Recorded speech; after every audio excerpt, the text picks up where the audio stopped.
In the dim, flickering light of a nearly forgotten history archive, dust motes danced lazily in the air, settling on stacks of brittle paper and faded photographs.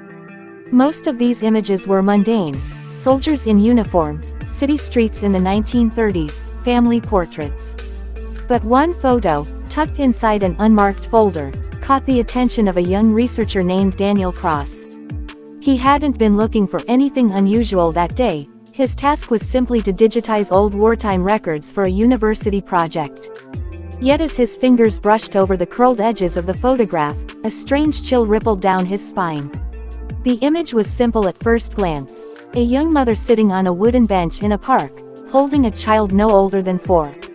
The year, scribbled faintly in the corner, read, 1938. The woman wore a modest dress, her dark hair pinned neatly beneath a hat. The boy clutched a small toy horse in one hand. There was nothing overtly strange about it, and yet, something felt profoundly wrong. Daniel leaned closer. The background was slightly blurred, as if the photographer's camera lens had been imperfect. The mother's expression was calm, almost serene. But the boy's wide, unblinking eyes seemed fixed on something behind the photographer. There was a kind of frozen terror in them, something you would never expect from a child sitting safely in his mother's arms. Curiosity hooked its claws into Daniel's mind. He decided to scan the image at the highest resolution possible, thinking perhaps he would uncover some historical detail, a building, a person, that could be identified. As the scanner hummed softly, he watched the digital image load onto his monitor. What had been a small, grainy photo was now crystal clear, every crease and fiber of the paper visible. That's when he saw it. At first, it was only a shadow in the far background, partly hidden by a line of trees. But as Daniel adjusted the contrast and enlarged the section, the figure became unmistakable: a tall man, dressed in a dark overcoat, wearing a hat pulled low over his face. His posture was rigid, almost unnatural.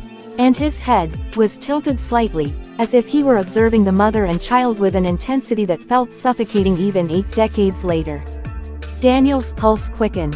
It wasn't unusual for strangers to appear in old photographs, of course. But something about this man's presence felt wrong. He seemed too sharply in focus compared to the blurred background, as if he hadn't been standing there when the picture was originally taken, or as if he had been added. He called over his colleague, Elena, an expert in historical photography. When she saw the enlarged image, her brow furrowed instantly. "This isn't a trick of the light," she murmured. "The grain pattern around him doesn't match the rest of the image. And, look at his eyes." Daniel zoomed in further. Under the shadow of the hat, faintly visible, were 2 pale, almost luminous eyes that seemed far too bright for a black and white photograph. Eyes that appeared to be looking directly at the camera. "That's impossible," Elena whispered. "Light doesn't reflect like that in these old emulsions." The more they examined, the stranger it became. Behind the figure, the tree line seemed subtly distorted, as though reality itself had been stretched or warped around him. It wasn't the kind of imperfection you'd expect from a camera of that era. It was deliberate. Unable to shake the unease, they decided to research the origins of the photograph. The only clue was a faded stamp on the back: Königsberg, 1938. That city no longer existed by that name, it had been renamed Kaliningrad after the war. Archive records showed that in 1938, the park where the photograph was taken was a popular meeting spot for families. But there was no record of the photographer, nor of the woman and child. Daniel began digging into local newspapers from that time. It took weeks, but eventually he stumbled upon a chilling article dated August 17, 1938.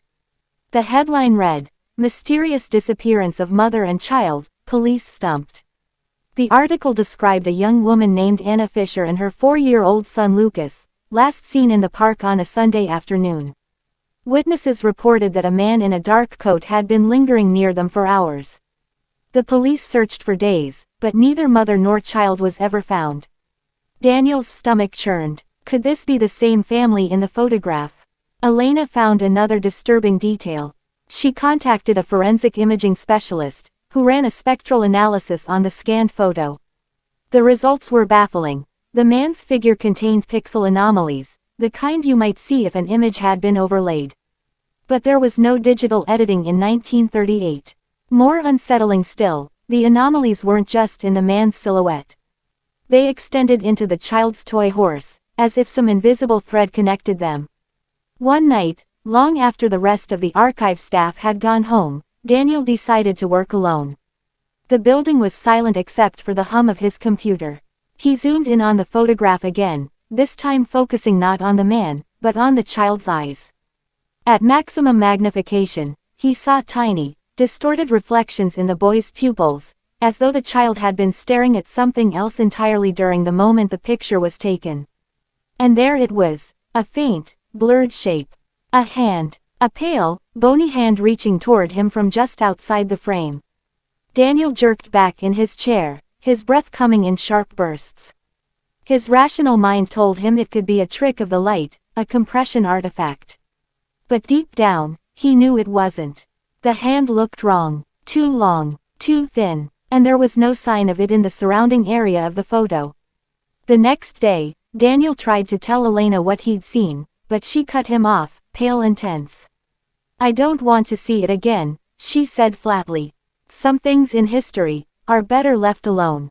Still, the photo haunted him.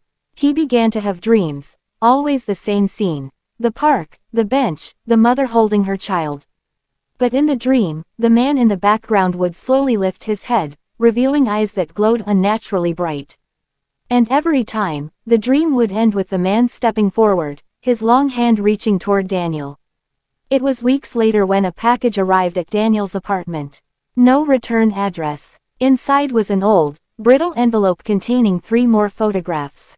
Each one depicted a different woman with a child in various European cities between 1925 and 1940.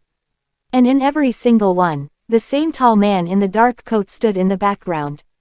Always watching, always in focus. Daniel realized with dawning horror that whatever, or whoever, this figure was, it had been appearing for decades, across countries, and always near families who vanished without a trace. By the time Daniel tried to track the sender of the package, it was too late. The email he had used to contact the specialist returned an error, the account no longer existed. Elena stopped answering his calls entirely. And then, one cold evening, Daniel noticed something in his own reflection in the glass of his apartment window. Far below, on the street corner, a man in a dark coat stood motionless, looking up.